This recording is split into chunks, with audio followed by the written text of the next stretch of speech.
Good evening, everybody. I'm hoping this is recording. Yes, I think it is. My name is Julia Morgan, aka Morgan Scorpion, and I have this YouTube channel, as I know because you're watching it. And tomorrow I have the great pleasure and privilege of being able to interview the author Jeffrey Thomas, who, if you're following my channel, you'll know that I've recorded several of his stories. And he's an author, he's a friend, he's very readable, does a lot of Lovecraft stuff, a lot of science fiction, and is in the creator of the world of Punktown, which basically anything can happen. And I have been fortunate that quite a large number of people are interested in being on the podcast. Pinning them down to a precise day and time is a bit more difficult. But I'm hoping that over time I'll be able to get them all interviewed.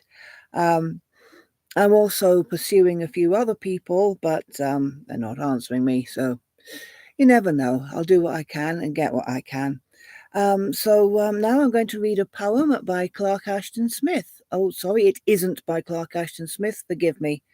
It's late. It's called The Dreamer in the Desert by Francis Flagg. Near time's white dawn the city stood in fabled grandeur by a flood that rolled where now the desert lies, burning beneath its molten skies. Strange galleons on inland seas bore golden freights for monarchies, ruling from gorgeous peacock thrones, long mingled with the desert stones. Green grew the grass and smiled the lake where now the lizard and the snake lie somnolent. The orchards fair are gone the way of dust and air. Only a wraith of all its glory, the desert mutely tells the story for dreaming men to muse upon, from crystal dawn to crystal dawn.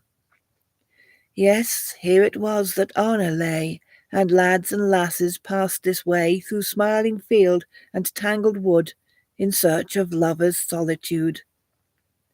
The temple priests went chanting here to bless the harvest of the year, and troths were pledged beneath the sky that fruits might blush and corn grow high. The God-man came on shoulders strong of the intoning reverent throng. The goddess came with raven hair and pallid face of carved despair. The conqueror trod with martial train, victorious from the wars again, and judgments rang through silver halls that only dreaming now recalls. Ah, vain their pomp and vain their pride, their glory scattered far and wide, their loot of jasper, jade and gold, one with the unrelenting mould. Where is the might of honour now, the triple crown on empire's brow? Question the wind, the sun, the air, the spider's web, the wildcat's lair. For ruthless time has gnawed the face of high gods in their holy place, and only ghostly towers rise in phantom glory to the skies. But poets dream and rivers run with crystal waves beneath the sun, and deserts bloom and cities grow as they revive the long ago. The poet sees the king and slave that time has couched in common grave, the eternal nations that could not stand the might of wind, the strength of sand, and wakes from dreams the plains are bare, with only heat waves rolling there. Well, that one strongly reminds me of Ozymandias, so I'm going to look this one up. And it seems to be quite a short one, so I'm going to give you that one as well. Ozymandias by Percy Bysshe Shelley. I met a traveller from an antique land who said, "Two vast and trunkless legs of stone stand in the desert. Near them, on the sand, half sunk a shattered visage lies, whose frown and wrinkled lip and sneer of cold command tell that its sculptor well those passions read which yet survive, stamped on these lifeless things, the hand that mocked them and the heart that fed, and on the pedestal these words appear. My name is Ozymandias, King of Kings.